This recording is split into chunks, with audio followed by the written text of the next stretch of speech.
ગુજરાતના લોકો પોતાના સ્વાસ્થ્ય માટે જે ખોરાક ખાય છે એ જ ખોરાક ઝેર બનીને તેમના શરીરમાં પહોંચતો હોય તો એ કેટલી ભયાનક વાત કહેવાય.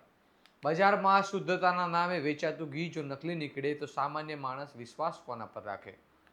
પાલનપુરના ચંડીસર જીઆઈડીસીમાંથી આવી જ એક ચોંકાવનારી ઘટના સામે આવી છે, જ્યાં નકલી ઘી બનાવતી ફેક્ટરી ઝડપાઈ છે.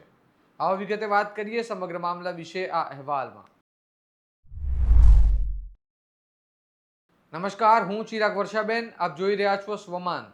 ગુજરાતમાં ભેળસેડિયા ખાદ્ય પદાર્થોની સમસ્યા દિવસે દિવસે ગંભીર બનતી જઈ રહી છે અને તે વચ્ચે પાલનપુરના ચંડીસર જીઆઈડીસી વિસ્તારમાં સવાઈ મિલ્ક પ્રોડક્ટ્સ નામની ફેક્ટરીમાં ફૂડ એન્ડ ડ્રગ્સ વિભાગે ઓચિંતી તપાસ કરતા મોટા પાયે નકલી ઘી બનાવાતું હોવાનો ખુલાસો થયો છે.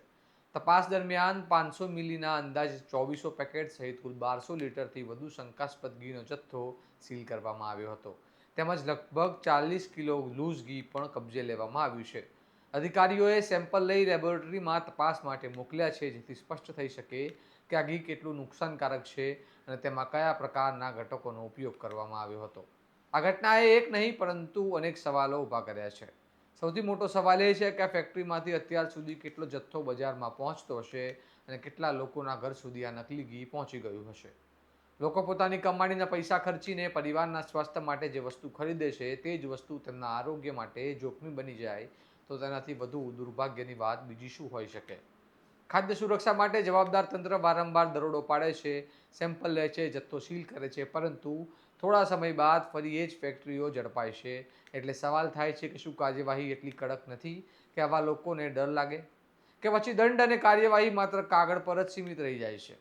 વિચારવાની બાબત એ પણ છે કે સામાન્ય નાગરિક બ્રાન્ડ અને પેકિંગ જોઈને વિશ્વાસ રાખે છે, કારણ કે દરેક વ્યક્તિ પાસે લેબોરેટરી તો હોતી નથી કે તે શુદ્ધ ઘી છે કે નહીં તેની તપાસ કરી શકે. જો બજારમાં મળતી પેકિંગવાળી વસ્તુઓ પર પણ વિશ્વાસ ન રહી શકે તો પછી લોકો શું ખાશે અને કોના પર વિશ્વાસ રાખશે? હવે જોવાનું રહ્યું કે લેબોરેટરીનો રિપોર્ટ શું કહે છે. આ નકલી ઘી બનાવનારો સામે શું કડક કાર્યવાહી થાય છે કે પછી થોડા દિવસમાં આ મુદ્દો ઠંડો પડી જાય છે?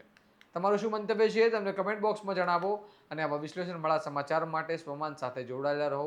વિડીયોને લાઇક, શેર અને ચેનલને સબસ્ક્રાઇબ કરવાનું ભૂલતા નહીં. નમસ્કાર.